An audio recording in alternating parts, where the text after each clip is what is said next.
तो गाइज मैं हूं अंकित और आप देख रहे हैं रेसलिंग फैंस नेटवर्क। तो भाई हम लोग शुरू करते हैं अपनी बातों को सबसे पहले रोमन रेंस से। तो अभी तो रोमन रेंस देखो भाई ट्राइबल चीफ है, लेकिन एक टाइम था जब रोमन रेंस बिग डॉग हुआ करते थे। उस टाइम बहुत सारे लोग रोमन को पसंद भी करते थे, बहुत सारे नहीं भी करते थे। मतलब अभी लोग जितना पसंद करते हैं रोमन को उतना तो नहीं करते थे। उस टाइम पे लोग रोमन को ओवर पुश्ड, ओवर रेटेड ये सब कहते रहते थे। लेकिन इसी बीच इसी दौरान एक काफ़ी शॉकिंग इंसिडेंट हुआ था जब लोग काफ़ी इमोशनल हो गए थे रोमन के लिए। यह समय था 2018 का अक्टूबर का, जब रोमन ने अनाउंस करा कि वो ल्यूकीमिया से सफ़र कर रहे हैं वापस से, यानी कि उनका जो ब्लड कैंसर है वो वापस आ चुका है। अब ये सुनने के बाद लोगों को इतना जोर से झटका लगा था कि भाई अब क्या होगा, अब तो ये कभी डब्ल्यूडब्ल्यू में देखने को मिलेगा ही नहीं। एंड डब्ल्यूडब्ल्यू तो छोड़ो भाई, एटलीस्ट इसकी हेल्थ सही रहे। इसके बाद रोमन गायब हो गए थे 3-4 महीने के लिए। लोगों को पता नहीं चल रहा था कि कब अब रोमन वापस आएंगे। लेकिन रोमन रेंस 2019 में आज के दिन ही वापस आते हैं। 5 साल पहले ये चीज़ हुई थी। 5 years ago today Roman return to WW Raw and have this good news, share this good news. वो गुड न्यूज़ क्या थी? वो गुड न्यूज़ ये थी कि रोमन रेंस जो है भाई अनाउंस करते हैं कि वो अपने ब्लड कैंसर से लड़ रहे हैं एंड वो रेमिशन में हैं। इसके बाद कुछ टाइम बाद रोमन वापस आ गए। रेसलमेनिया 35 में उन्होंने कम्पीट भी करा एंड अभी रोमन देखो कितने अच्छे फेज में है। उसके बाद रेसलमेनिया 36 के आसपास जब ये कोविड वगैरह आया था तो रोमन रेंस ने डब्ल्यूडब्ल्यू को वापस से लीव कर दिया था, जो कि उनके लिए बेस्ट डिसीजन था। बिकॉज आपको मालूम होगा कि जो कोविड था वो कैंसर पेशेंट्स को काफ़ी ज़्यादा अफेक्ट कर रहा था, तो रोमन के लिए ये बहुत अच्छा डिसीजन था। तो आज से 5 साल पहले रोमन रेंस ये गुड न्यूज़ देते हैं अपने फैंस को कि भाई मैं रिमिशन में हूँ, ब्लड कैंसर से फाइट कर रहा हूँ। ये सारी बातें रोमन रेंस ने कही थी आके। पहले जब रोमन ने अनाउंस करा था कि वो ल्यूकीमिया से लड़ रहे हैं तो उस टाइम पे भाई जो लोग हैं काफ़ी ज़्यादा इमोशनल हो गए थे एंड दुख से रो रहे थे। लेकिन जब रोमन ने अनाउंस करा कि वो रिमिशन में है एंड वो रिकवर कर रहे हैं धीरे धीरे, मतलब उस चीज़ से उभर के आ रहे हैं, तो लोग जो है काफ़ी खुश हो गए एंड उसके बाद लोग इमोशनल हो गए खुशी के आंसू से। तो उस टाइम रोमन की एक अलग ही लहर दौड़ी थी भाई। अभी के हिसाब से मुझे लगा ये आपको बताना चाहिए बिकॉज एक बहुत बड़ा मोमेंट था। आगे बढ़ते हैं गाइस, बात करते हैं अगली स्टोरी के बारे में जो कि है ब्रॉन्सन रीड को लेके। तो क्या आपको पता है कि ब्रॉन्सन रीड एलिमिनेशन चेंबर के अंदर एक बहुत ही बड़े मैच के लिए प्लान थे। बहुत ही बड़े मतलब बहुत ही बड़े मैच में। अब देखो ब्रॉन्सन रीड ऑस्ट्रेलिया से ही है लेकिन वो वहाँ पे नहीं थे एलिमिनेशन चेंबर में, बिकॉज इसके पीछे था एक बहुत ही बड़ा रीज़न। उन्होंने और उनकी वाइफ ने एक बेबी को वेलकम करा उसी टाइम पे, इसलिए ब्रॉन्सन रीड नहीं आ पाए एलिमिनेशन चेंबर में। नहीं तो मैं आपको बता दूं भाई कि ब्रॉन्सन रीड वर्ल्ड चैंपियनशिप के लिए चैलेंज करने वाले थे सेथ फ्रीकिन रॉलिंस को। अब सेथ रॉलिंस भी देखो इंजर्ड हो गए। कब हुए थे सेथ रॉलिंस इंजर्ड हुए थे भाई? तो तकरीबन आई गेस अगर मैं गलत नहीं हूँ तो रॉयल रंबल के आसपास ही इंजर्ड हुए थे सेथ रॉलिंस भी। एंड सेथ रॉलिंस भी इंजरी की वजह से एलिमिनेशन चेंबर में compete करने से मना कर चुके थे। मतलब रॉयल रंबल से पहले उनको जो इंजरी आई थी एंड डॉक्टर्स ने मना कर दिया, सेथ रॉलिंस ने मना कर दिया कि वो एलिमिनेशन चेंबर में compete नहीं कर पाएंगे। बट अपने प्रोमो में सेथ रॉलिंस ने क्लियर कर दिया था कि भाई मैं रेसलमेनिया में compete करूंगा। तो अगर वो इंजरी सेथ रॉलिंस को नहीं हुई रहती तो ब्रॉन्सन रीड उनको फेस करते हैं एलिमिनेशन चेंबर में वर्ल्ड चैंपियनशिप के लिए, यानी कि ब्रॉन्सन रीड को अपॉर्चुनिटी मिलती वर्ल्ड चैंपियनशिप के लिए। ये काफ़ी जल्दी होता, मुझे लगता है जल्दबाजी होता, लेकिन फिर भी उनको उनके होम कंट्री में मूवमेंट मिलता। ये तो बात थी भाई। तो अभी के हिसाब से डब्ल्यूडब्ल्यू प्लान कर रही थी लेकिन सेथ रॉलिंस को इंजरी हो गई, ब्रॉन्सन रीड ने अपने बेबी को वेलकम करा, तो इस वजह से इन रीजंस की वजह से ये वाला मैच नहीं हुआ। आगे बढ़ते हैं गाइस, बात करते हैं अगली स्टोरी के बारे में जो कि है लिव मॉर्गन को लेके। तो भाई क्या लिव मॉर्गन का हील टर्न होने वाला है, इसको लेके कुछ अपडेट्स है मैं आपको बता देता हूँ। अभी देखो लिव मॉर्गन का एंगल डब्ल्यूडब्ल्यू कुछ ऐसा दिखा रही है कि लिव मॉर्गन को रिया रिप्ली चाहिए, किसी भी तरीके से वो रिया रिप्ली को चैलेंज करना चाहती है उनकी वर्ल्ड चैंपियनशिप के लिए। लेकिन रॉयल रंबल वो जीत नहीं पाई। रॉयल रंबल में भी अच्छा परफॉर्म करा था उन्होंने, बिल्कुल फाइनल तक पहुंची थी एंड तक, लेकिन वो जीत नहीं पाई। रॉयल रंबल जीत लिया बेली ने। उसके बाद एलिमिनेशन चेंबर में भी वो एंड तक पहुंची, फाइनल 3 में थी, लेकिन वहाँ पर भी वो नहीं जीती। तो अब दो अपॉर्चुनिटीज जो है मिली यहाँ पे लिव मॉर्गन को, लेकिन वो उसे भुना नहीं पाई एंड अब वो रिया रिप्ली को नहीं फेस करेंगे ऑब्वियसली।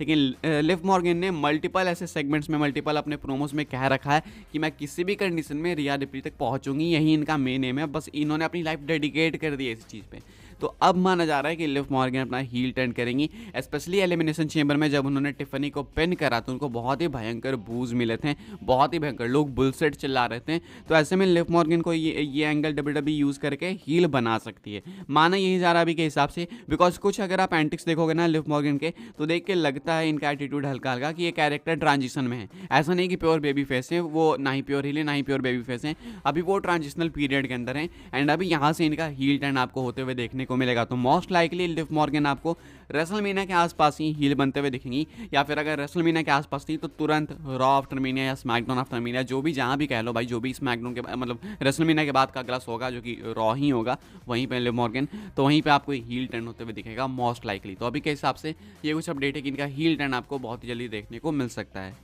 आगे बढ़ते हैं, बात करते हैं अगली स्टोरी के बारे में, जो कि है डोमिनिक के एलिमिनेशन चेंबर प्रोमो को लेकर। कि आपको पता है कि डोमिनिक का एलिमिनेशन चेंबर प्रोमो हो चुका है एक्सपोज। क्यों ऐसा कह रहा हूँ मैं, क्या है मैं आपको बता दूं। अब देखो, एलिमिनेशन चेंबर के अंदर जो प्रोमो दिया डोमिनिक ने, वो क्लियरली अगर आप देखोगे ना, ध्यान से सुनोगे, तो आपको पता चलेगा कि डोमिनिक के माइक को डब्ल्यूडब्ल्यूई ने जानबूझकर टर्न डाउन करा है। टर्न डाउन करने का मतलब है कि डब्ल्यूडब्ल्यूई ने उसके वॉल्यूम को कम कर दिया। अब ये डब्ल्यूडब्ल्यूई के हाथ में रहता है कि वो माइक के वॉल्यूम को अप डाउन कर सकते हैं। तो डोमिनिक के टाइम देखो ऑलरेडी बूज तो रहते हैं, ऐसा नहीं कि बूज नहीं रहते हैं, बिकॉज मैंने सुना है लाइव क्राउड, मतलब ऐसे डोमिनिक बहुत भयंकर बू करती है। अगर आप क्राउड वाली वीडियो जाके चेक करोगे तो वहाँ पे आपको मिलेगा, हाँ बू करते हैं, लेकिन जितना डब्ल्यूडब्ल्यूई ने एलिमिनेशन चेंबर में दिखा दिया उतना नहीं रहता है। इन लोगों ने वॉल्यूम को पूरा टर्न डाउन कर दिया डोमिनिक के, एंड पीछे क्राउड जो बू कर रही है। बाकी मुझे लगता है कि थोड़ा इन्होंने पाइपिंग भी करा था, तो अभी के हिसाब से एक्सपोज होती है डब्ल्यूडब्ल्यूई यहाँ पे कि इन्होंने डोमिनिक के प्रोमो के दौरान उनके माइक को जानबूझ के टर्न डाउन करा था, ताकि लगे कि लोग बहुत ही ज़्यादा बू कर रहे हैं, बट ऐसा नहीं था। हाँ बूज रहते हैं, लेकिन इतने ज़्यादा नहीं रहते हैं भाई। वो स्टेडियम था तो हो सकता है बूज ज़्यादा होंगे, लेकिन ये क्लियरली पता चल रहा था कि जो वॉल्यूम है माइक का वही टर्न डाउन है। तो अभी डब्ल्यूडब्ल्यूई समझ आता है कि भाई आगे भी अगर करेगी तो खुद से ही कर रही है। खैर आगे बढ़ते हैं, बात करते हैं अपनी नेक्स्ट एंड फाइनल स्टोरी के बारे में, जो कि है रेसलमेनिया के मैच कार्ड को लेके। एक बहुत ही अच्छी चीज़, या फिर कह सकते हो एक बहुत ही शॉकिंग चीज़ नोटिस करी है मैंने।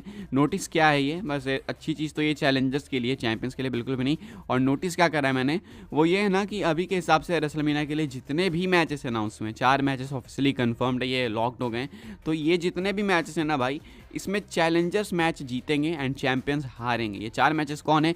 Roman versus Cody, Seth versus Drew, Bianca versus Bayley versus Iyo Sky. Bianca को मैं वापस अपॉर्चुनिटी दे रहा हूँ, एंड उसके बाद बेकी वर्सेस रिया रिप्ली। तो अभी के हिसाब से चैलेंजर्स फेवरेट दिख रहे हैं, मतलब मैं आपको बैटिंग ऑड्स के हिसाब से बता रहा हूँ कि पहले से ही कहा जा रहा था कि अगर बेकी फेस करेंगी रिया रिप्ली को तो बेकी जीतेंगी। हालांकि मुझे पर्सनली लगता है कि शायद रिया रिप्ली जीत जाएंगे एंड वो अपने आप को और स्टैब्लिश करेंगी, लेकिन बैटिंग ऑड्स का ये कहना है। बाकी बेली तो आपको पता ही है कि इयो स्काई के अगेंस्ट जीतेंगी ही जीतेंगी, ड्रू मैकिंटायर जीतेंगे ही जीतेंगे, कोडी के भी आसार बहुत ही अच्छे खासे, इनका भी मैंने आपको बैटिंग ऑड बताई था कि ये भी फेवरेट है कि ये रोमन को हराएंगे। तो अभी के हिसाब से जो 4 मैचेस अनाउंस हुए हैं, इसमें चारों के चारों जो चैलेंजर्स हैं वही फेवरेट हैं एंड चैंपियंस हारेंगे।